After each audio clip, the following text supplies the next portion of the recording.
haloperidol y los atípicos, ¿no? Acá no voy a hablar de la dexmedetomidina porque la idea es enfocar en el haloperidol, ningún conflicto de interés.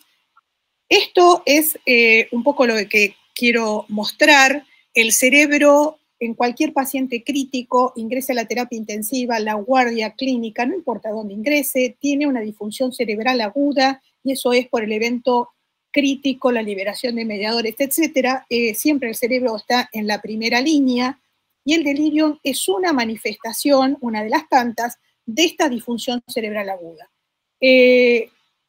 Cualquier patología puede desencadenar esta disfunción cerebral. Esto nosotros no lo podemos modificar, obviamente, los factores de riesgo que trae el paciente tampoco, pero hay determinados insultos que a veces son inevitables, pero que podemos, obviamente, tenemos que trabajar para tratar de disminuirlos o acortarlos en el tiempo, una hipotensión, una hipoxemia, alteraciones hidroelectrolíticas, etcétera, etcétera. Y hay otras que podemos trabajar mucho más, como es el medio ambiente, todo lo que sabemos, ¿no? Que están relacionadas al síndrome de difusión cerebral aguda y por lo tanto a la aparición del delirio. La medicación acá está más orientada a las medicaciones que utilizamos para la analgosedación, pero cualquier medicación, inclusive los antibióticos, puede dar una disfunción cerebral aguda, o sea, pueden producir este tipo de alteración. Esto lo agregué yo, los dispositivos, porque hay varios trabajos recientemente, que la ventilación mecánica, las 4 horas de poner al paciente en ventilación mecánica, hay una liberación de mediadores, además de estos insultos como la hipoxemia, la hipercapnia, etcétera, que llevan a la disfunción cerebral y por tanto al delirio, en las terapias dialíticas, el ECMO y otras tantas. Y esto tiene que ver en lo que es el crosstalk, que existe, hay mucha bibliografía sobre esto, donde el cerebro es uno de los principales órganos que habla, en el buen sentido, con todos los otros órganos, ¿no? A través de mediadores, siempre, y eso es lo que a veces en los diferentes trabajos, y es una de las cosas que, digamos, las críticas constructivas que se hace, bueno, ¿cuánto se ve de los órganos que se afectan cuando el cerebro se afecta, cuando lo que estamos viendo es esto, ¿no? Una de las manifestaciones de el cerebro agudo como es el delirio. Esto sucede y es cosas que a veces no sabemos cuando nos enfocamos un tema, porque, bueno, no siempre es fácil ver todo, los diferentes lugares donde se actúa, los objetivos, los outcomes, no es fácil, ¿no? Bueno, todo esto lleva a que todas estas alteraciones, como ven ahí, que ni las voy a nombrar, es como un cerebro agudo de cualquier otra etiología, obviamente hace que estas alteraciones el paciente se las lleve cuando se va de alta, se va como un ser vulnerable, no se va como una persona sana, y todo lo que es el post-UCI con paciente, con familia, etcétera, etcétera, que no voy a ahondar en eso. Esto es un poquito del año 99, la verdad que siempre la muestro mucho en la residencia, porque, bueno, acá se ve todos los diferentes receptores que se activan, se inhiben o se activan, dependiendo de los receptores, para que aparezca el delirio y todas las situaciones que la pueden producir. Medicación miles, afectación de órganos miles, etcétera, etcétera. ¿Dónde podemos actuar de todos estos mediadores o todos estos receptores? Bueno, con los antipsicóticos actuamos a nivel de los dopaminérgicos, colinérgicos, serotoninérgicos, con los agonistas alfa-2 centrales a nivel de inhibiendo o disminuyendo la transmisión de noradrenalina central, con los sedantes, propofol, benzodiazepina a nivel de los GABAérgicos, pero van quedando muchos otros en los cuales no tenemos medicación para actuar, por lo menos hasta el momento, y un poco las diferencias, ¿no? El haloperidol, que es un antipsicótico típico, tiene mucho más impacto en los receptores dopaminérgicos, los atípicos, menos afinidad por los dopaminérgicos y más en los serotoninérgicos.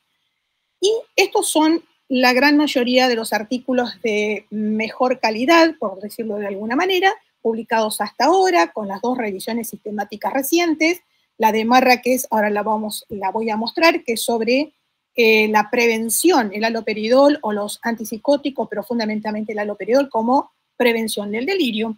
y la de Andersen-Ramberg, que es sobre el tratamiento del delirio. La verdad que la gran mayoría de estos son de baja o nula evidencia, tanto para la prevención como para el tratamiento. Vamos a hablar un poquito de algunos detalles de los trabajos y por qué estas grandes diferencias con trabajos que son considerados de buena calidad o con bajo riesgo de bias. Bueno, porque las poblaciones son heterogéneas entre los estudios, edad, admisión, comorbilidades, factores de riesgo, shock, o sea, todo lo que estuvimos viendo es un montón de cosas que suceden a los pacientes que tienen delirio, porque el delirio puede ser hipoactivo, hiperactivo, puede ser un mix entre los dos y no siempre esto está discriminado en forma adecuada, porque a veces no está claro cómo se administran los antipsicóticos, específicamente el haloperidol, las dosis son diferentes, la administración son diferentes, a veces se hacen bolos más una infusión continua, las menos de las veces, otras veces son en forma intermitente, y a veces también se agrega la indicación oral. Las medidas de ACPAN son diferentes, si bien en los últimos trabajos se han ido un poco unificando en cierta manera las medidas de AUCAN, pero la verdad que en los trabajos más anteriores eran bastante diferentes. Y un poco como ejemplo es esto, ¿no? Se dice que el delirio hiperactivo sería el que tendría mejor pronóstico. Bueno, ahora un poquitito eso está un poquito en duda, pero bueno, hasta ahora es lo que venimos diciendo. Sin embargo, el delirio hiperactivo es el que se lleva todas las medicaciones a vida y por haber. Cuando el paciente salta en la cama, le damos todo lo que tenemos a mano. El delirio hipoactivo, como nos deja tranquilo porque no se mueve, es el que recibe menos medicación, pero impacta en el outcome de los pacientes. Esta es la revisión sistemática, y metaanálisis sobre el haloperidol como droga de prevención del delirio. Bueno, 8 RCT, 7 de bajo riesgo de bias, solo 1 con alto riesgo de bias, ninguna diferencia ni en la incidencia ni en la duración del delirio, días libres de delirio en coma, eventos adversos, fundamentalmente la gran mayoría toman esto, el QT prolongado, las arritmias, extrapiramidalismo. No todos los trabajos toman los 3, algunos toman 1, otros toman 2, otros toman los 3. Estadía en la UCI y el hospital, a veces, ¿qué quiero decir? A veces la incidencia de estos eventos son altos tanto en el grupo haloperidol como en el grupo placebo, entonces eso un poco dice la gravedad de los pacientes que se están evaluando. La estadía en la UCI en el hospital, los niveles de sedación no siempre son claros, también esto hace a la heterogeneidad, la mortalidad, que a veces se toma los 28 días, 90 días, etcétera, que también no es, a veces eso da un poco de bias en cuanto a la comparación. Como conclusión, los resultados no apoyan el uso de haloperidol como profilaxis y un poco dice poner énfasis en aquellas cosas no farmacológicas y sobre todo apuntado a la higiene del sueño, a la presencia de la familia, a la movilización temprana, etc. Este es el metaanálisis sobre el haloperidol como tratamiento del delirio, ¿sí? 5 RCT, 3 de bajo riesgo de bias, 2 alto riesgo de bias, nuevamente ninguna diferencia en los diferentes outcomes, la mayoría como los que hablamos anteriormente, pero tiene alguna duda sobre si en realidad podría haber algún impacto en la mortalidad. Acá ya no es tan taxativo como otros metaanálisis anteriores, donde tampoco había impacto en la mortalidad. Este metaanálisis lo pone un poco, tiene un poco de duda. Le recuerdo que, ahora vamos a ver, Andersen-Ramberg es la del AID-ICU, o sea, es la primera autora de ese trabajo, no menor, para tenerlo presente, pero bueno, lo que encuentra es que quizá podría haber algún impacto en la mortalidad. Bueno, eso vamos a ver. Le pone moderada certeza de la evidencia. A mi entender, hasta mi conocimiento, es la primera vez que veo esto en relación a haloperidol y mortalidad como tratamiento. Nuevamente, resultados no estadísticamente significativos, se necesitarían más datos y dice que ningún RCT de estos que incluyeron en el metaanálisis reportó la severidad del delirio, la función cognitiva o la calidad de vida posterior. Entonces, algunos de los trabajos que están incluidos en estos metaanálisis, tanto el de Marra como el de Andersen el REDUCE Trial, que se publicó en el 28, comparaba para el haloperidol para la prevención, ¿sí? Un número interesante de pacientes, 21 UCIs en los Países Bajos. Todas las UCIs tenían manejo no farmacológico del delirio. Esto hace que esta población sea muy particular, porque esto no sucede en todas partes del mundo. Es decir, en algunos lugares podemos tener algo de manejo no farmacológico, pero no todas las UCIs de un país que uno reclute para hacer algún trabajo de este tipo tiene manejo no farmacológico, todas por igual. Teóricamente esto fue porque así son las UCIs donde hicieron todos los trabajos, o sea, esto no fue adrede, esto fue al azar. Las dosis para la prevención, 1 miligramo, 2 miligramos 3 veces por día, y si aparecía el delirium, permitía hasta 5 miligramos cada 8 horas, o sea, una dosis total por día que podía llegar a los 15 miligramos. Mortalidad a los 28 días, mortalidad a los 90 días, ninguna diferencia. Tampoco diferencia en la incidencia de delirium, días libre de delirium o coma. La cantidad de dosis de haloperidol dado cuando aparecía el delirio, fíjese que en promedio la mediana es dosis baja, 3 miligramos versus 3 miligramos. Los eventos adversos, sobre todo el QT prolongado, la verdad que alto, 33 y 36%. Y los otros eventos adversos, extrapyramidalismo, alguna arritmia, acá entran otras cosas, sedación, muy bajito. En el 2021 se publica un análisis post-hoc de este trabajo, donde toman a los pacientes que sí hicieron delirio, ¿sí? Esto era para la prevención, el REDUCE, pero cuando aparecían delirium era que les daban estas dosis extra. Entonces hacen un post-hoc de los pacientes que tuvieron delirio. Pero la dosis máxima, la verdad que fue bajita dentro de todo, ¿no? 5 miligramos por día, cuando la dosis del estudio para la prevención era más alta. Y lo que vieron es, separaron a esta población con delirium entre los que sobrevivieron y los que no sobrevivieron. Y lo que vieron que los que sobrevivían, pese a esta dosis más bajita, habían recibido más dosis de haloperidol, aunque sea más baja.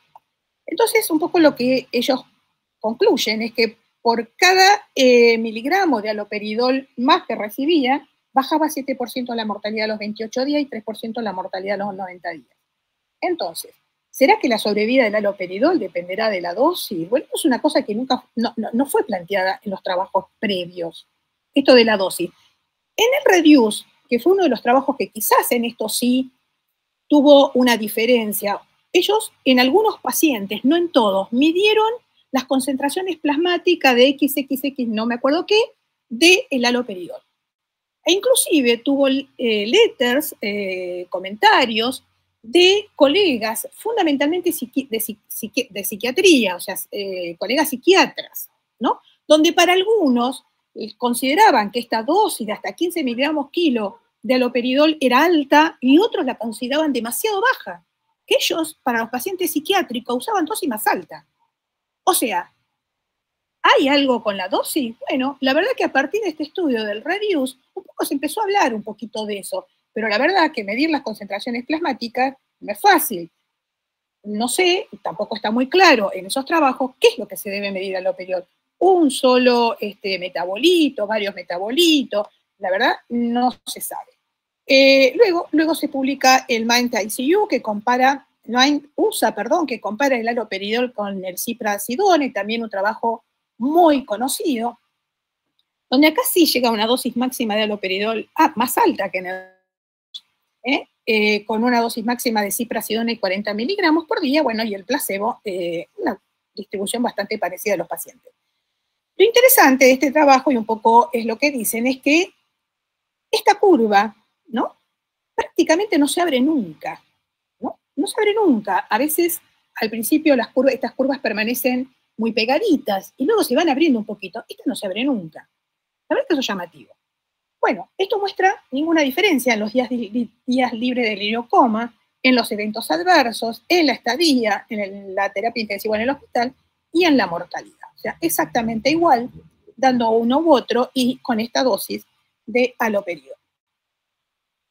Más reciente, ya el año pasado, el Eurídice, o Euridice, no sé cómo se pronunciaría, lo que hace es evaluar el haloperidol, pero para disminuir la carga del delirium en los pacientes en terapia intensiva. La verdad que es un trabajo muy, muy ambicioso, con un tamaño muestral grande, 742, con un poder del 90% y con 2 análisis interinos ya preespecificados, cuando se alcanzara el 25% de la recolección de los pacientes, bueno, se me fue la palabra, la recolección de los pacientes, el 75% o a los 6 meses, pero la verdad que tuvieron un reclutamiento muy lento.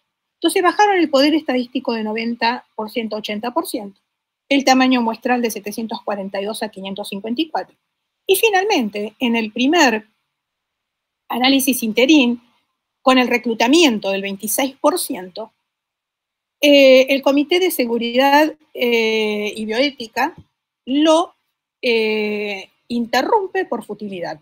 ¿Cuál es la futilidad? No haber alcanzado el outcome primario, que es un día de diferencia sin delirium o con menor carga de delirio. Por eso se interrumpe, quedando 65 pacientes en el grupo haloperidol y 67 pacientes en el grupo placebo. Para el seguimiento, porque ellos iban a evaluar a los 6 meses, les queda mucho menos pacientes, 45 y 46. La mortalidad a los 28 días no fue significativa. La mortalidad más tardíamente no la pudieron hacer porque la verdad que les quedaron muy pocos pacientes. Y las diferencias que vieron fue que los pacientes con haloperidol recibieron menos benzodiazepinas, que los pacientes con haloperidol cuando se daba la dosis tenían más episodios de hipotensión, que los pacientes con haloperidol tuvieron significativamente mucho menos caída de la cama y que el seguimiento a los 3 meses, los del haloperidol, tenían menos recuerdos desagradables y más sensación de bienestar. El trabajo de Andersen Rambert, o sea, el 8ICU, nuevamente, haloperidol para tratamiento, dosis 2,5 miligramos 3 veces por día, más 2,5 miligramos de acuerdo a la necesidad, hasta un máximo de 20 miligramos.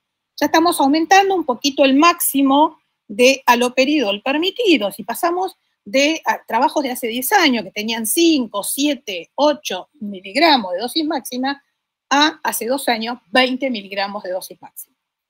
Un número interesante de pacientes. Bueno, los días vivos sin delirio no coma igual, la mortalidad a los 90 días igual, y el uso de sedante, tanto propo como benzodiazepina, igual. Este trabajo, el 8ICU, tuvo un preplaneado, un análisis bayesiano preplaneado, un poco en relación con lo que mandó Fede. Y bueno, cuando hicieron este análisis bayesiano, yo en esto no tengo mucha experiencia, no tengo mucho conocimiento, leí un poco, pero la verdad que no tengo mucho conocimiento. Pero las conclusiones que sacan con esto es que encontraron una alta probabilidad de beneficio y baja probabilidad de daño con haloperidol como tratamiento comparado con el placebo. Por ejemplo, días libres de delirio, más 3 días de días libres de delirio no coma a los 90 días cuando recibían haloperidol. Y 7% menos de mortalidad a los 90 días cuando recibían haloperidol. Números interesantes. El mismo trabajo, el mismo grupo, y también lo tenía preplaneado, un seguimiento de los pacientes al año, ¿sí? Con los diferentes score, el EQ, BAS, etcétera, etcétera. Bueno, lo que vieron que la calidad de vida al año no fue diferente. Una cosa a tener presente, que la verdad que pudieron seguir bastante pacientes, ¿no? Porque ellos pasaron de 501 versus 486 y pudieron seguir 419 y 405 pacientes, o sea, un buen número de los que habían reclutado en el estudio. Pero la mortalidad al año fue menor en los pacientes con haloperidol que en los pacientes sin haloperidol, ¿no? Esta es la P. Y este es el intervalo de confianza. Un poco esto, lo que dijimos, menos 6%, o sea, mayor beneficio que peligro. Y Devlin, en relación a esto, publica, ¿no?, una especie de editorial o comentario. ¿Y por qué esta mejora de la sobrevida si no ha habido impacto en todos los otros outcomes y especialmente en los días libres de delirio? Entonces le hace un comentario muy interesante. Un poco lo que hablamos, ¿no? A él le llama la atención, y es cierto, que esta curva, la curva, ¿no?, de Kaplan-Meier, no se abre muy rápidamente después de la randomización de los pacientes. Demasiado rápido. Esto no suele suceder con otros estudios de intervención, ¿no?, donde el grupo comparador y el grupo, el grupo de intervención y el grupo comparador suelen estar bastante iguales al principio y luego se van abriendo. Acá se abre muy rápidamente, a él le llama mucho la atención. Y es cierto que llame la atención. Entonces dice, probablemente esto sea por factores que ocurrieron durante la UCI y que estén impactando en el post-UCI. Entonces yo quiero volver a esa figura o a ese trabajo donde dice el cerebro está siempre afectado. No importa lo que es, por qué, ni lo que hagamos, hay cosas que van a afectar el cerebro. Entonces, él pregunta, ¿el haloperidol alteró la severidad del delirium? Bueno, la severidad del delirium, una de las tantas cosas, no fue evaluado en este estudio, en el AIDICU, como en muchos otros. ¿El haloperidol bajó el uso de sedantes como benzodiazepina propofol? Bueno, en este estudio, el porcentaje de rescate que recibieron fue similar, como en muchos otros estudios. Pero no se sabe cuáles fueron las dosis, no se sabe exactamente cuál fue la profundización del RAS, o sí se sabe el RAS, pero no se sabe cuánto tiempo estuvieron en un RAS de -4 a -5. Y sabemos que eso, la intensidad de la sedación, impacta en el outcome de los pacientes. Entonces, son datos que no se evaluaron, porque, nuevamente, hay tantos datos para evaluar que a veces es difícil, obviamente que es difícil. Pero bueno, ¿podrían estar afectando los resultados, sí o no? Probablemente no lo sabemos.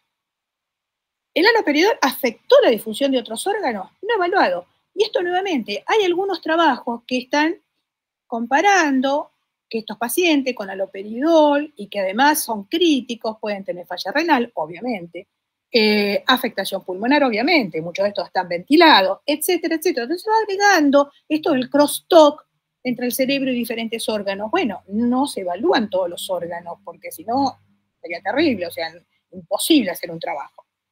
La dosis de haloperidol según necesidad hasta 20 miligramos, ¿se acuerdan que estaba permitido hasta 20 miligramos? Bueno, no se alcanzó.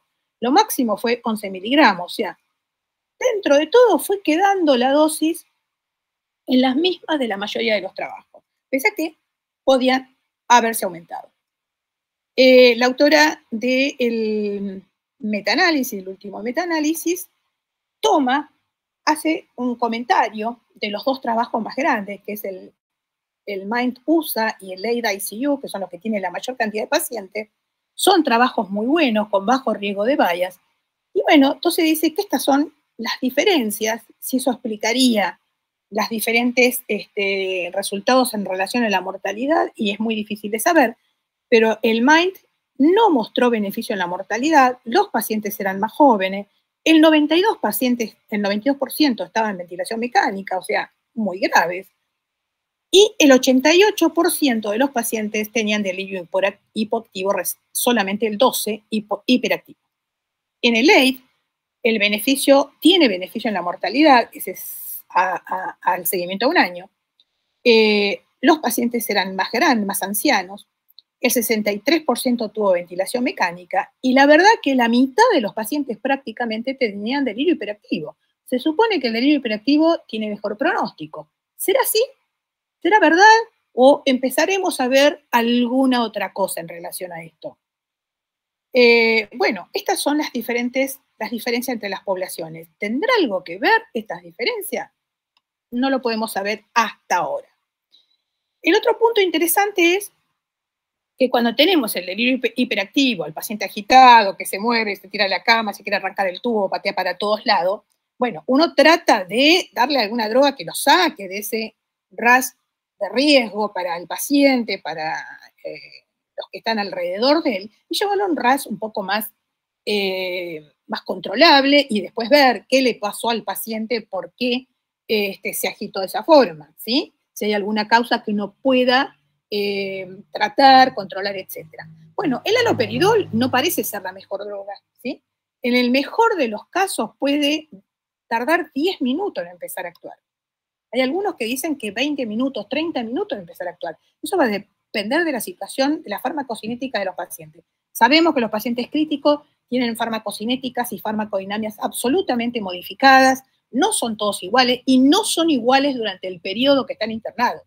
Cuando se chocan tienen un PKPD, cuando están fuera del shock tienen otro PKPD, entonces son muy diferentes. Entonces no parecía ser la droga de elección para sacar al paciente de esta situación tan crítica con este RAS, con este delirio hiperactivo y este RAS de más 3 más 4. Uno tendría que usar las otras drogas que actúan mucho más rápidamente que el haloperidol. Sin embargo, se sigue dando el haloperidol. Entonces, no sería adecuado en esta situación. Y una de las cosas que también en algunos trabajos dicen, bueno, en algunos está evidenciado las dosis de fentanilo. Yo justamente con esto de que estoy en el grupo de delirium, es una de las cosas que estoy mirando en los trabajos y hasta ahora, de 20 trabajos, de 20 RCTs, dos hablaron de la dosis de fentanilo que tenían los pacientes. O sea, suponemos que tienen analgesia, suponemos. Pero son estas cosas que no están claras en los trabajos, ¿sí? Y el dolor, como sabemos, es un terrible disparador de delirium y de agitación, porque todo lo que le hacemos a los pacientes le duele. Entonces, final. ¿Debemos seguir usando haloperidol? ¿Es fuerte la evidencia? A mí me parece que todavía no lo es lo que deberíamos discutir. ¿Están definidas las dosis más adecuadas? Pareciera que aún no. ¿Está definido el tiempo de administración? Pareciera que aún no. ¿Hubieron factores no controlados en los estudios? Y sí, siempre van a quedar factores no controlados. ¿Serviría como profilaxis del delirio? Definitivamente no, porque esto es una cosa así. La gran mayoría de los trabajos que estuve revisando, la verdad que para prevención no tiene ningún efecto, ninguno. El haloperidol agregaría mejoría al manejo no farmacológico, y esto un poco va por el reduce trial. Todas las terapias intensivas, 20 y pico de terapias intensivas, tenían manejo no farmacológico. Agregar una droga como el haloperidol para la prevención del delirio no sirvió. Recomendar uso como tratamiento del delirio y es débil. La verdad que está ahí, pareciera que aún no. Muchas gracias. No sé si fui muy, muy ligero, pero bueno.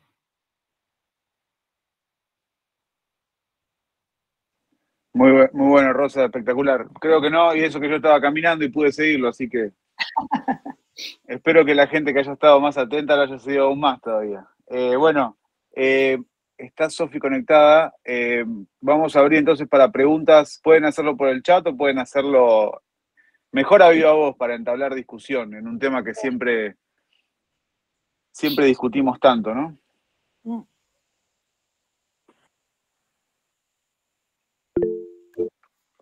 Jesús levantó la mano. Jesús. Bueno, Rosa, felicidades porque la revisión es excelente. Muchas gracias. Una de las cosas, yo participé en el ITCU También. Y una de las críticas que hice cuando se hacía la discusión del artículo y el diseño del estudio es que se da haloperidol tanto en el hiperactivo como en el hipoactivo. Exacto. Y yo decía, pero es que igual estamos confundiendo dos cosas, porque yo el haloperidol lo asocio para controlar síntomas positivos del delirium. Entonces, si estamos dando haloperidol sistemáticamente a ciegas, tanto a hiper como a hipoactivo, es mucho más difícil demostrar las cosas. Porque de acuerdo que la evidencia dice de no usar haloperidol, o que no está demostrado, ¿no?, significativamente, pero es que en la práctica diaria funciona. Y cuando tú tienes un paciente hiperactivo y le pones haloperidol, luego harás otras cosas, ¿eh? Pero yo creo No, que perdón, pero te escuché. Cuando le pones haloperidol, justo se me bajó la voz. Cuando le pones haloperidol.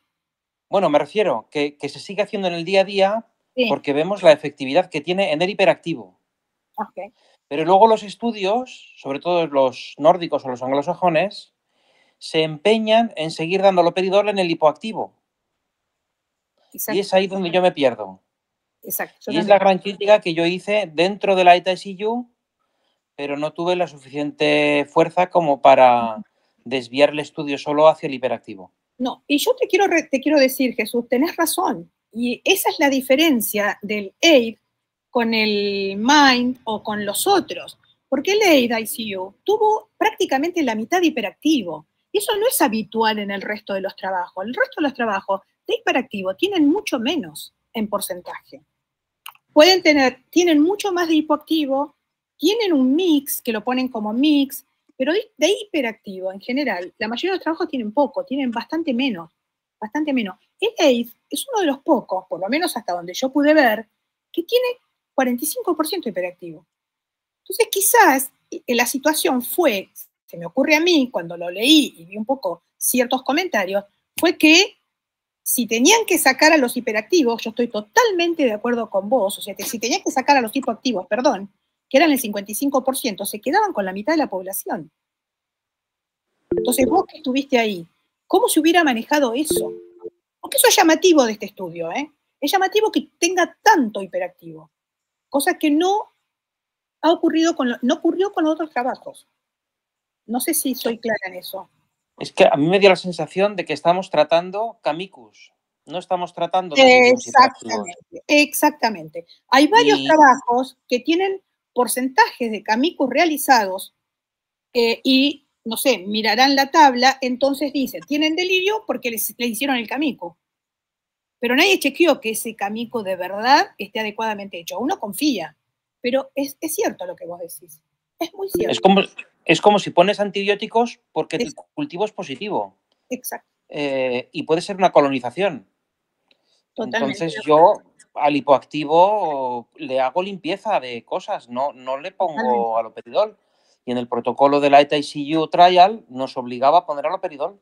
Exactamente, porque además también... no sé si en el grupo, si el comité en algún momento de paz, de guías y de cosas y de cursos, se podría montar un estudio exclusivamente para el hiperactivo. Y sería interesante. No para el delirium. Porque no para además, el delirium. Claro, porque además la duración del hiperactivo no es lo mismo que dure 2 días, por decir, a que dure 10 días. Y de hecho, hay algunos que siguieron con el haloperidol hasta los 14 días. O sea, duró un montón. Entonces, ¿será que por ahí el hiperactivo realmente está teniendo un impacto? No es tan benévolo como venimos leyendo hasta ahora. ¿Y cuánto duró eso? ¿Cuánto duró ese hiperactivo? ¿Qué fueron los factores que llevaron a tener tanto hiperactivo que no pudieron controlar? Porque la verdad que es difícil, son miles de factores. Bueno, no quiero seguir hablando. Yo estoy de acuerdo con vos, Jesús.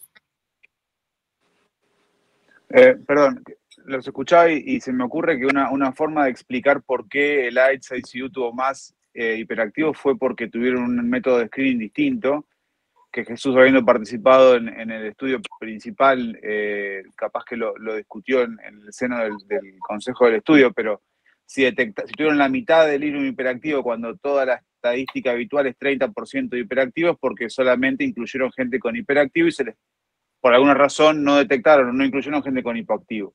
Habiendo dicho eso, me parece que el hipoactivo, creo yo que la razón por la que suele estar más relacionado con peor pronóstico es porque es el delirium que realmente traduce una falla orgánica aguda y el que por ende tiene peor pronóstico, y no es el rápidamente reversible, que es el que vemos en el delirium agitado del paciente que se despierta. Y más aún, la evidencia que tenemos con respecto al haloperidol, que es de la década del 90, que yo, haciendo una búsqueda de las dosis máximas de haloperidol que se usaron en la literatura, porque acá hay algún que otro médico que todavía habla de la vitamina H, como los médicos de antaño, la vitamina H es haloperidol, entonces te dice al paciente le falta vitamina H cuando está muy agitado, es haloperidol y le dan mucho haloperidol. Bueno, hay un trabajo, para lo que decías vos, Rosa, del manejo del delirium agitado, hay un trabajo de Riker del 94, Riker es la escala de Riker, sí. Y usaban, y recién lo estaba buscando porque no me acordaba la dosis, ellos usaban dosis de 3 a 25 miligramos por hora de haloperidol. Y con eso dijeron que logramos controlar la agitación. Entonces, todos los trabajos que estamos hablando usan dosis mucho más bajitas y lo que hacen es mezclar todo, mezclan peras con manzanas, y entonces es difícil encontrar lo que es lo que decía Tomás también cuando hablábamos de hacer una inclusión muy laxa de pacientes. Está buenísimo porque nos permite el manejo no farmacológico, pero es una macana porque encontrar un efecto es muy difícil porque se diluye todo. Pero habiendo dicho eso y con respecto a lo que vos contabas en el trabajo, creo que la pregunta que a mí siempre me surge es por qué el haloperidol, que debe ser de las drogas más estudiadas en terapia intensiva por lejos, la que más se ha puesto a prueba, la que más embates recibe, sigue siendo la que más usamos. Creo yo que tiene que ver con que algo tenemos que usar cuando el paciente está agitado y el manejo no farmacológico está buenísimo, pero a las 3 de la mañana no te resuelve el problema. Creo que tiene que ver con eso. Pero no sé, Rosa, vos que por ahí lo revisás más en profundidad, si tenés alguna otra reflexión al respecto, de por qué sigue siendo, a pesar de tanta evidencia en contra, digo, como que me digas, demostramos que la piperacilina no trata la sepsis y la seguimos dando sistemáticamente a pesar de que no trata la sepsis. Bueno, por alguna razón la seguimos dando. Yo creo que es cultural, ¿eh? Es cultural. Es cultural porque es muy barata. Las opciones, muchos de los pacientes ya tienen o benzodiazepina, la más barata, o propofol, aquellos que lo pueden tener. No todas las terapias intensivas lo tienen. O sea, ya lo tienen colgado. No todos tienen dexmedetomidina. La verdad que de los trabajos, si vamos a esto, la dexmedetomidina, sí, hay algunos trabajos que han demostrado que disminuye la incidencia de delirio, sobre todo cuando se da a la noche en dosis bajita, no para el tratamiento. Para el tratamiento sí, porque sería el efecto sedante de la dexmedeto, ¿no? Obviamente. Aparte, el periodo de acción en un minuto ya tenés el efecto. Pero yo creo que el haloperidol es cuestión de costumbre. Como ya tiene todas las otras drogas, y le damos haloperidol. Pero, sinceramente, en la terapia intensiva eso es una eterna discusión que siempre hemos tenido. Terminan los pacientes al día siguiente duros como una piedra del extrapiramidalismo y con una batería de cosas. Y no sé si el haloperidol, todavía a mí no me terminan de convencer. Manuela. Bueno, felicitarte, Rosa, la verdad es que sí, ¿eh? Y estoy con Fede. Yo creo que años seguimos discutiendo una y otra vez al haloperidol y seguimos poniendo una y otra vez al haloperidol. Y a las 3 de la mañana me temo que seguimos recurriendo al haloperidol. Yo creo que no hay fármacos más estudiados en intensivos que ese, ¿no? Yo creo que al final lo utilizamos porque muchas veces lo que nos quita quizás la crisis y no tenemos otro fármaco, no estamos acostumbrados, porque al final no hemos educado en esa cultura. Yo me acuerdo que de residente, cuando empecé del residente aquí en España, por lo menos, a mí mis maestros me decían, tú pon haloperidol hasta que el paciente se da la crisis y luego lo divides cada 8 horas. Y yo eso lo he hecho de residente. Y eso, y al final, ¿cuántos de nosotros no hemos hecho esas cosas? La verdad es que después ha estado muy en boga, ha pasado y se quitó un poco, luego se ha vuelto a múltiples estudios. En uno de los últimos, es verdad, como tú mismamente has puesto, y quizás no sirva para mucho, pero tampoco tiene grandes efectos secundarios. Y eso hace que todavía sigamos en esa rueda culturalmente, seguir utilizando. Y yo creo que me temo que muchos de nosotros nos jubilaremos y seguiremos utilizando haloperidol, ¿o no? Y miras que al final es verdad que el dedor ha desplazado mucho y ya no se utiliza tanto, pero en mi clínica y mi práctica diaria, de vez en cuando acaba el paciente cuando ya estamos desesperados, al que utilizamos otros antipsicóticos que también podríamos hablar mucho, y es verdad que utilizamos, yo por ejemplo en mi unidad sí utilizamos más quetiapina, que es el antipsicótico que estamos más acostumbrados y más manejados, pero al final cuando hay un episodio de agitación acaba poniéndose una ampolla de haloperidol o más, una o más. Bueno, yo quiero hacer un comentario con la quetiapina. La quetiapina, no hay muchos trabajos, pero los pocos trabajos que hay, es mejor que el haloperidol.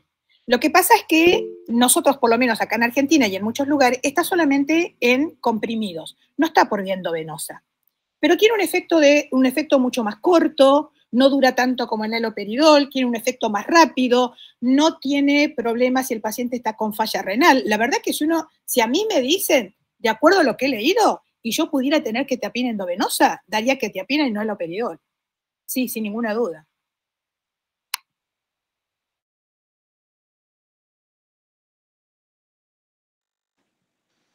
¿Algún comentario más? Jesús levantó la mano. Yo creo que la ventaja del haloperidol es que es parenteral. Si la quetiapina estuviera parenteral, probablemente estaría desplazado. El otro alternativa es la dexmedetomidina. Bueno. Pero he leído un artículo de que funciona como prevención del delirium en la cirugía postcirugía cardíaca. Y además es una protección. Yo me gustaría... Yo creo que el próximo fármaco del que hablaremos es el aripiprazol. Será el fármaco que desplazará el haloperidol, empezando por la edad geriátrica y yendo para abajo. Creo que por precio es bastante más caro, pero en algún momento tendremos que hacer una comparativa en el comité de haloperidol versus aripiprazol parenteral para el control del delirium hiperactivo.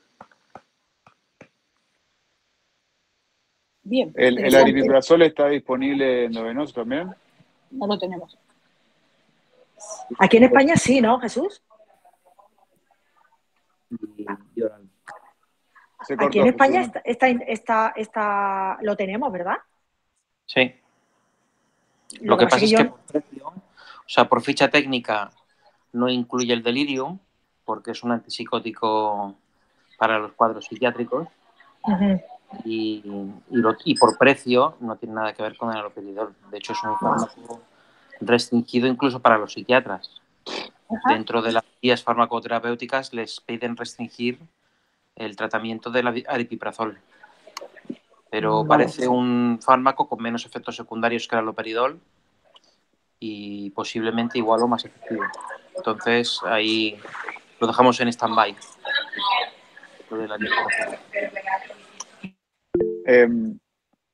Perdón, yo creo que es interesante desde el comité poder hacer algún comentario respecto a las opciones que hay para el manejo farmacológico del delirium agitado, el aripiprazol. Yo no lo usé nunca. Hay una droga que usaba mucho en Argentina y que acá en Canadá se usa poco, pero se usa de vez en cuando, que es la loxapina. En Argentina se llama Nocinam. Es una especie de fenotiazina muy vieja, de la década del 50, muy sedativa. Pero bueno, por ese efecto antipsicótico muy sedativo, para el delirio con agitación funciona. A los fines de que no esté más agitado, no digo que sea ni mejor ni peor, porque no hay ni un trabajo con eso. No sé con aripiprazol, pero creo que sin duda es que un poco el desafío en la discusión con respecto al manejo del delirium agitado es salir del lugar cómodo de decir el manejo es no farmacológico, porque eso ya lo sabemos. Y nosotros como comité ver qué es lo que planteamos superador por sobre el haloperidol, porque si seguimos diciendo manejo no farmacológico y no es ninguna medicación, a la persona al pie de cama no le das ninguna opción. ¿Y qué hace?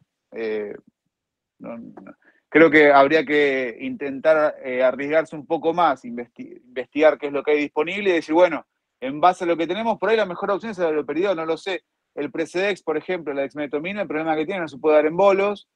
Los anestesistas a veces lo usan en bolo, pero es riesgoso porque da mucha bradicardia.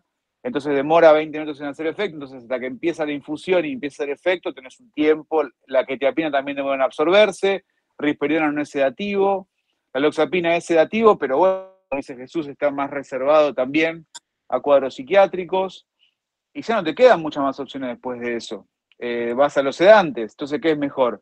Y ahí entras en discusiones más filosóficas. ¿Qué es mejor? ¿Una infusión de propofol para que el paciente se cede y no tenga más delirium agitado? ¿Que esté despierto y se lastime o lastime a alguien o se arranque todo y se caiga de la cama? ¿Que le demos no lo sé. Perdón, y un comentario más con respecto al IDICU, lo que me pareció súper interesante del grupo cuando hicieron el análisis bayesiano.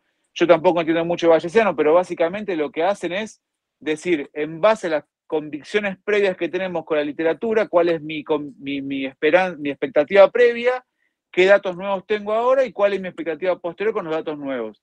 ¿Qué es lo que hacemos en el mundo real nosotros los médicos cuando tomamos una decisión, los enfermeros cuando tomamos una decisión? Y los tipos lo que dijeron es, con los datos nuevos que tengo y mis expectativas previas, mis resultados son aún mejores. Incluso cuando pongo expectativas previas muy malas, con lo que logré ahora, mis expectativas posteriores son mejores. Eso me parece que es bastante realista. Pero eso va a significar entonces que tenemos que cambiar la cabeza y quizás tengamos que dar dosis más altas. Bueno, no lo sé. Bueno, parece que hacia ahí iría.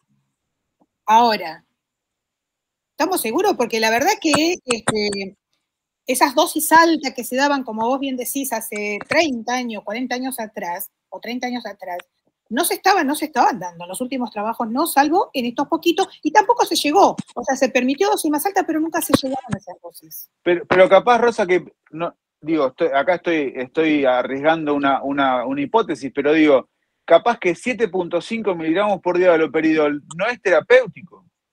Bueno, Entonces eso no es es lo un que efecto porque no es terapéutico. Bueno, eso es lo que es el comentario de algunos psiquiatras a las dosis que nosotros usamos en terapia intensiva. La verdad están usando dosis muy bajas. Para otros eran altas, pero para algunos eran dosis bajas. Es como que si vos sos intensivista, viene alguien que no es intensivo y te dice, no, le puse 0,001 gama de nora y la presión no le mejoró. Y vos le decís, y me parece que por ahí no estoy diciendo que yo digo, No. sigamos haciendo hincapié en el no farmacológico, que es lo que todos creemos que hay que hacer, sin duda. Ahora digo, en el restringido grupo de pacientes que requieren manejo porque no tenemos forma de resolverlo, ¿qué es no solo lo que como expertos recomendamos usar, que es lo menos malo dentro de lo que hay? Bueno, vos fíjate que es medio parecido, después de muchos años, a lo que ha pasado con los antibióticos. Las viejas dosis de antibióticos, que yo, por decirlo, vancomicina, damos cada 12, sin dosis de carga, sin la infusión continua y la infusión prolongada. Hoy ya casi no se discute ese tema. Y estamos dando dosis más altas de antibióticos porque la farmacocinética, la farmacodinámica del paciente crítico, que si los diferentes estudios, el paciente que recibe terapia dialítica, no es lo mismo la terapia dialítica continua que la intermitente de 4 a 6 horas, no es el ECMO, etcétera, etcétera. O sea, por ahí tenemos que cambiar ese paradigma. Ahora, hay que hacer estudios enfocados, como fueron los antibióticos desde 2000 que se empezó con esto, a pensarlo desde la farmacocinética y la farmacodinámica, no desde el delirium en sí mismo. No sé si estoy clara en esto. Como los antibióticos fueron pensados, bueno, cada vez más multiresistentes, pero seguimos dando esto. ¿Qué es lo que está pasando? Bueno, se pudieron medir, se vieron que no superaban la CIM. Pero ahí con los antibióticos hay parámetros concretos. En el haloperidol habrá que encontrarlos para poder decir, bueno, estas dosis no van más, tenemos que dar más dosis. No sé. Jesús quiere considerar que muchos pacientes llevan varios fármacos. Sí, claro, claro. Entonces, lo de la dosis o la monoterapia a dosis altas, no sé si es mejor que poner varios frentes antipsicóticos a dosis moderadas, ¿no? O asociar una perfusión baja de dexmedetomidina que tiene poco efecto cardiovascular junto a quetiapina para prevención secundaria en un paciente que ya tiene varios episodios de delirium. Entonces yo creo que también es muy difícil demostrar cosas cuando hay polifarmacia. Y un comentario que quería hacer respecto al IDICU y su alta tasa de hiperactivos es que las UCIs participantes son UCIs muy poco sedadoras. La mayoría son nórdicas, son danesas, la española es la nuestra, y alguna francesa, alguna italiana, pero yo creo que todas se caracterizan por utilizar una sedación ligerita. Entonces, igual eso también desvía un poco la tasa